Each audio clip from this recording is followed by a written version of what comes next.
being the Messiah has its downsides. Like a modern-day celebrity, Jesus gets recognised wherever he goes.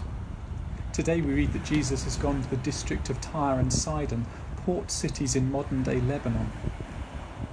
We should remind ourselves that in Jesus' world, Jews regarded non-Jews as unclean, to be avoided. One of them is a woman whom the Gospel writer simply calls a Canaanite woman, a rather old-fashioned word even then. The Canaanites were historic enemies of Israel. She sees Jesus and starts shouting at him, "Have mercy on me, Lord, Son of David. My daughter is tormented by a demon." He ignores her, but does not send her away as his disciples urge him to.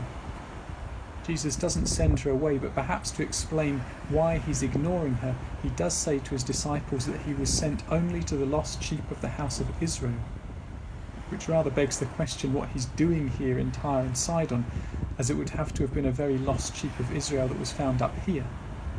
Perhaps part of the reason Jesus is here is to get away from the lost sheep of Israel, some of whom have not welcomed his insights at all and who have not long ago killed his cousin John the Baptist. Maybe Jesus has gone to the Mediterranean coast for a break, to get away from the lost sheep of Israel, the constant demand and the opposition. But now he's just been recognised by this foreign woman as the Messiah. Is there nowhere he can get a bit of peace?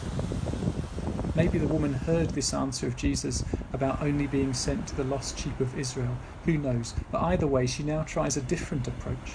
Instead of shouting, presumably somewhat at a distance, she comes closer now, and kneeling before him, she says, "Lord, help me." There's so much we don't know in this story. The tone of voice, the faces, the atmosphere, the background. To this foreign woman kneeling at his feet, now perhaps a bit more quiet and respectful, but also closer and more intimate, Jesus replies, "It's not fair to take the children's food and throw it to the dogs."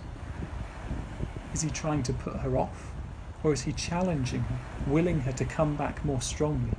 We don't know what Jesus expected, but she does come back at him, using his own words and working with his picture of feeding the children.